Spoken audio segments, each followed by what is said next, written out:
Hey, how's it going, everybody? This is Deonte Burden, aka Mr. Short Dollar himself. Hey, listen, I've been getting a lot of response in regards to the videos that I listed out in regards to the actual grants that are available to everybody.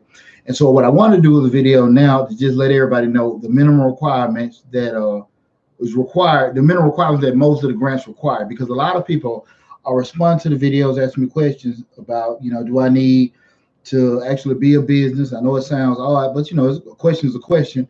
Do I need to be in business? How long do I need to be in business? What do they need? Bank accounts, different information. So what I want to just make this video is to give out the minimum requirements that majority, the basic information that most of the grants will require you to have. Okay, because I know that everybody, have different businesses, function at different levels and everything. But at the end of the day, what the grant requires is what the grant requires, regardless if you have it or not. Okay, so excuse me, to answer your questions and probably save some time. So if it's something that's probably not going to work out for you, that's why I want to make this quick video to help you out. Again, to give you the minimum requirements that most of the grants would ask for. Okay, the first thing I want to just, before we get started, I wanted you guys to make sure you subscribe to the YouTube channel, Mr. Short Dollar, where we talk about personal finance, business, and entrepreneurship. Easiest way to do that is hit that dollar sign in the bottom right hand corner. Cool. Now, going to that minimum requirement list, the first thing you guys need to make sure that you're a legitimate business, that being you being incorporated, whatever state you set up in. So if it being a LLC, C Corp, S Corp, however you set up, you need to be a legitimate business. You can even be a sole proprietorship where you have your just your basic business license, but you have to be an established business first. You cannot be John Doe, Jane Doe, anything like that. You have to be an established business. Sometimes they can let you use a DBA or just use your name and everything like that, but majority of the time you're not going to get approved for it. Okay, even if they allow you just use your name and just say you're an independent contractor with doing it, majority of the time you won't get approved for it. So you need to make sure that you are a business, okay, that's been incorporated. Again, the LLC, S Corp, C Corp doesn't matter, but please, you need to be an established business. The second thing is you're going to need a tax ID number, tax identification number, or employment identification number, same thing, but you're going to need that because most of one of the basic requirements they'll ask you in regards to everything is just to have that because as far as the grant goes, even though you don't have to pay the grant back, who's ever being the grantor that's giving the grant out, they may report in different ways because just going to give it to you doesn't mean you have to be accounted for it because a lot of grants that are out there, they're going to want you to pick it up as income. They're writing it off as an expense, but they're going to 1099 you at the end of the year. So you do have to pick it up as income.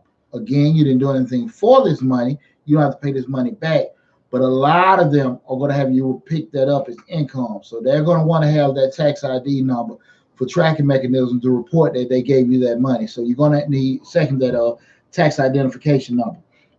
Third is kind of like what I brought up in number one, that being having a business license, especially when we start talking about different grants from a local level, being with the city or local municipality, county that you live in. A lot of them want to have some kind of proof to show that, hey, this is where you're located at and everything. So kind of make sure you have that on deck in regards to that because, like I said in one of my previous videos, a lot of the grants are going to require you, the majority of the grants are coming from local areas, being again your city, your county, or your state.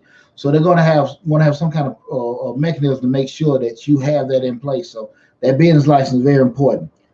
The fourth thing is you're going to have a bank account with the business name on it. You cannot apply for a grant. I'm telling you, they're not going to fund the grant if you don't have the business name that you apply for it, have a bank account with that set up. It's just not going to happen. Okay. If you cannot prove that, everything's going to stop right there. That's one of the biggest questions that a lot of people are asking me. Like, if I have the business name, do I have to have the bank account? That they're going to either want to direct deposit or cut a check to the business that is on the application to it. If you don't have it, 99.9% of the time it's going to get denied. Okay, or even if it starts the process, it's going to stop everything. So you have to have a bank account with that business name on it. Okay, that's very, very important.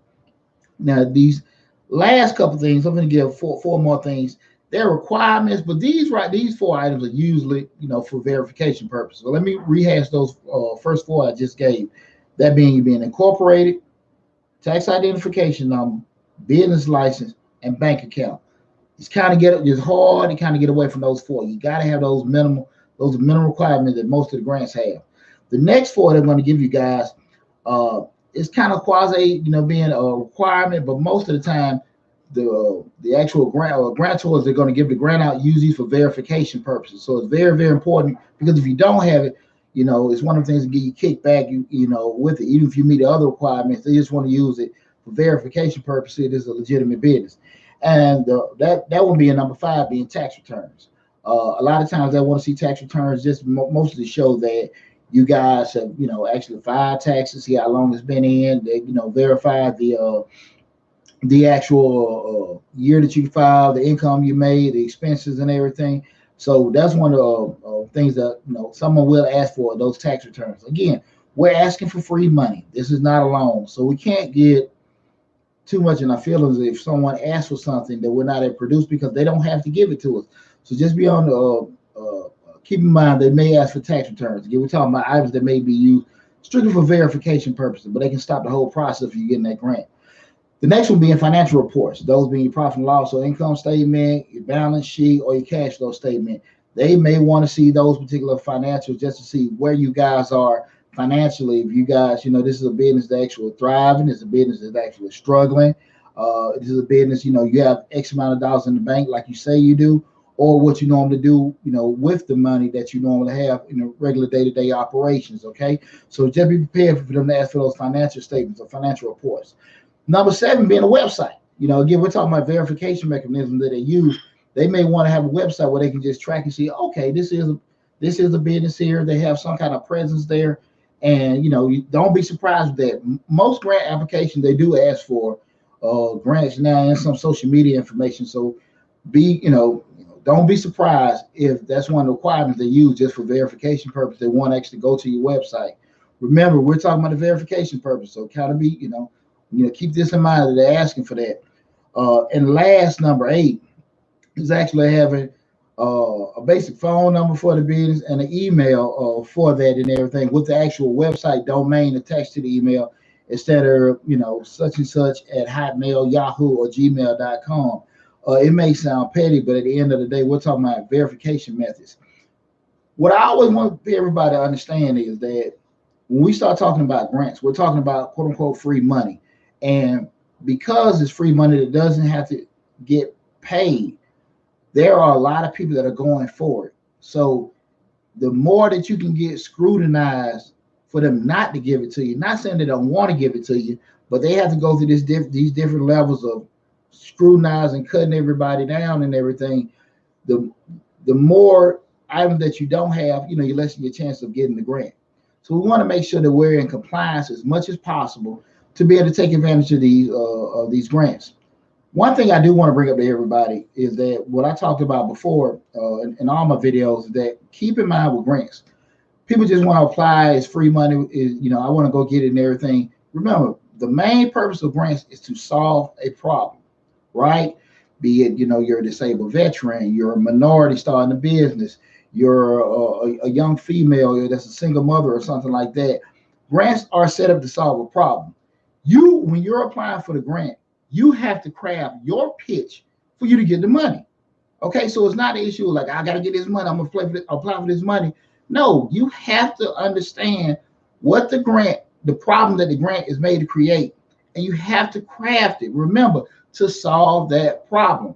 You just can't go with your palms up and asking, hey, I want this money. You got to figure out how you can sell everything, because most times they're going to ask in the description, what are you going to use this grant for? Why do you need this grant? How have you been severely impacted by this situation? How, if you get this grant, you can turn things around. So you have to be prepared for that, okay? Again, we're talking about those scrutinizing parts of the grant application. Remember, I just gave the 4 key minimum requirements it's going to take. Then I gave you 4 more they're going to kind of use for verification. When we start getting to that description part of how you're going to use it, why you need it and everything, you got to have your selling hat on and be very, very smart about it. Take your time. Don't just, I need the money. Be smart about it and keep in mind what the grant is for, okay? Make sure you got a good story. Make sure you got a compelling story. Make sure you got a story that's going to sell, okay? But keep all that stuff in mind. And again, I just want to make this video because again, a lot of phone calls, people reaching out, and I'm glad you guys are enjoying the information and everything with that. But that's one of the biggest questions I'm getting asked. What do I need? Or what do they need to see? Or do they just need this or that? So I just want to make this video in regards to the minimum requirements that most grants, the minimum requirement of most grants. So I hope this information helps you. Again, I'm Deonte Burden, aka Mr. Short Dollar himself. Make sure you hit that dollar sign in the bottom right hand corner. Subscribe to the channel. Remember, on Mr. Short Dollar, we talk about personal finance, business, and entrepreneurship. So make sure you like the video, subscribe to the channel, share all the information. And as always, take care, and I'll see you later.